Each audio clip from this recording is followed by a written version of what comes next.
on, everybody? Welcome to another episode of King Viking 25. Why the Vikings will win or why they will lose.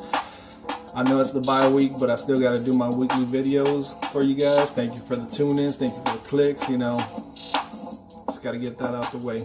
But on to the matter at hand. The reason why the Vikings will win, I think because traditionally Mike Zimmer, he's got his defense, he's got his palms, his fingertips on the entire team.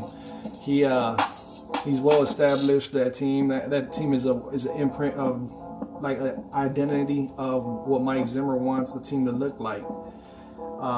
Last year we were this close to winning the Super Bowl. We had a 13-3 record and all this and that, but we fell short to the Philadelphia Eagles because we didn't have the quarterback play when it most mattered, and that's what everybody kept talking about. What was the biggest downfall for the Minnesota Vikings? But you know, this year we got it right. Kirk Cousins is putting up stats, numbers, but we need more than that. We're tired of numbers and stats. We want that division title and the Super Bowl. Not necessarily the division title, but we want the Super Bowl. And I think this year we can, as long as we make it to the playoffs. I said it in my previous video from like 2 months ago. It's called the Sports Couch. That episode right there, make sure you guys check it out. It was one of my first videos that I did. The first video, I should say. But the reason why the Vikings are going to beat the Bears, because like I said, traditionally Mike Zimmer, he's good against like quarterbacks like Aaron Rodgers, Tom Brady. If you remember when he was defensive coordinator for the Bengals, and the Patriots went into Cincinnati, the Patriots ended up losing and frustrating Tom Brady because the pressure was just getting to Tom Brady. He was throwing, I think he threw a game-losing interception to Pac-Man Jones.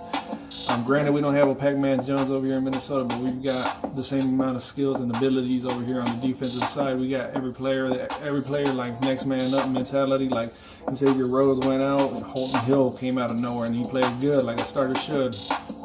But you know, I'm going to go with the reason why the Vikings are going to win is because the Bears, they're good. They're good. They're finally up into relevancy, but they're not there quite yet. They're where the Vikings were like about 2 years ago. Now, I will give them this. They drafted their quarterback. And, you know, that's the difference. They actually have a quarterback as opposed to Minnesota didn't have a quarterback like 2 or 3 years ago. We had Teddy Bridgewater. But I'm going to let you guys take a look at this short history lesson that I thought was necessary for you guys to look at.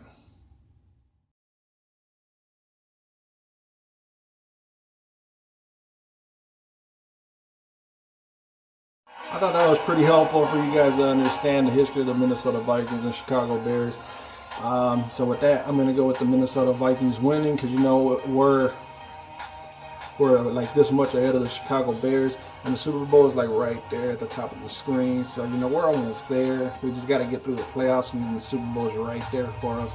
But, you know, Chicago Bears, they're almost there. But I'm going to go with the Minnesota Vikings winning because Mike Zimmer, he will be able to get to Mitchell Trubisky. And not only that, but I got Mitchell Trubisky's stats right here. Not to be biased or anything like that, because I'm working my way away. I'm working away from being biased. About 5-10 years ago, I would have been just shitting all over the Chicago Bears, and I'm not here to do that no more. I'm trying to be more professional and less biased, but I'm still going with my team at heart, the Minnesota Vikings. But I'm going to give you guys the rundown of the stats for Mitchell Trubisky. I'm going to give you guys the stats. Let's see. Week 1 against the Green Bay Packers, his completion percentage was 64.2. That's what he has all year long. But week 1, 65.7. He only threw for 171, no touchdowns, no interceptions. 77.2 rating against the Seahawks. The very next week, he only threw for 200 yards, 2 touchdowns, and 2 interceptions. So he made mistakes. He's confident.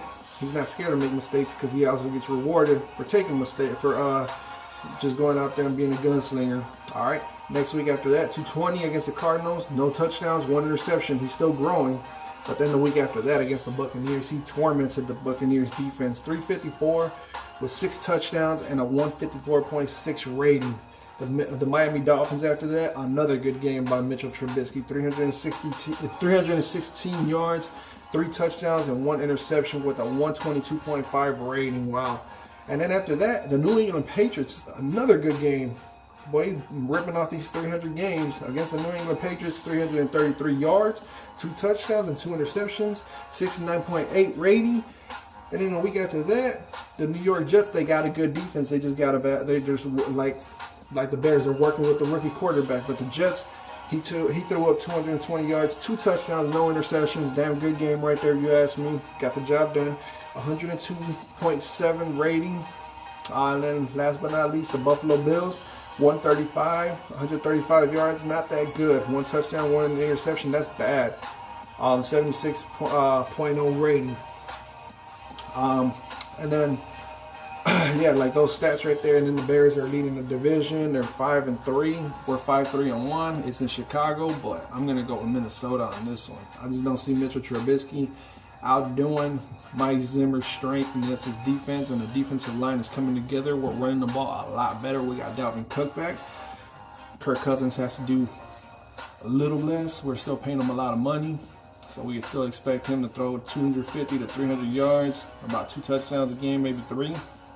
But we're going to come away with a W.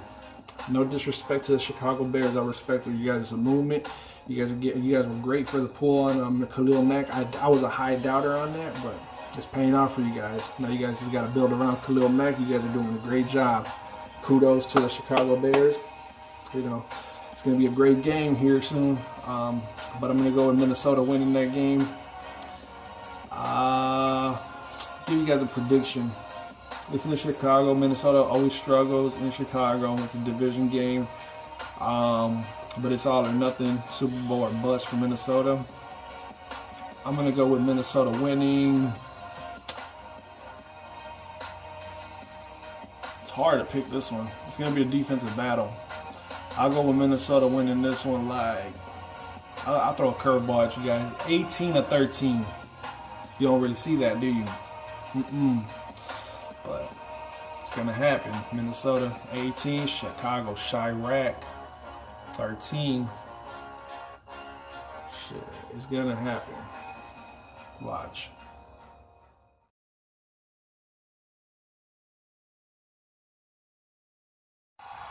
I gotta give you guys a shout. I gotta give you guys something to go and look forward to. Go download the Podbeans app in the Play Store. PODBEAM, and look up the guys over there in the West Coast and look them up. They're called The Grinds.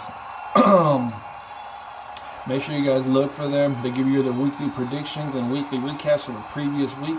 Matty Matt and Todd Fox. Yeah, make sure you guys go check them out. They're relatable. They sit there and go back and forth. They're not biased. They give you guys the scoop on everything. They give you guys stats. They give you everything you need to know as a football fan, and much appreciation. Just like my crowd right here. Just like my crowd right here. We appreciate you guys over there at The Grinds. You can also find them. On Facebook every Tuesday, 9 Eastern, 9 p.m. Eastern, 6 p.m. Pacific time. Just look them up. It's LA Talk Show or LA Talk Radio. Just look them up. You'll hear me on there. Well, grinds my gears. Make sure you guys check them out. It's a must.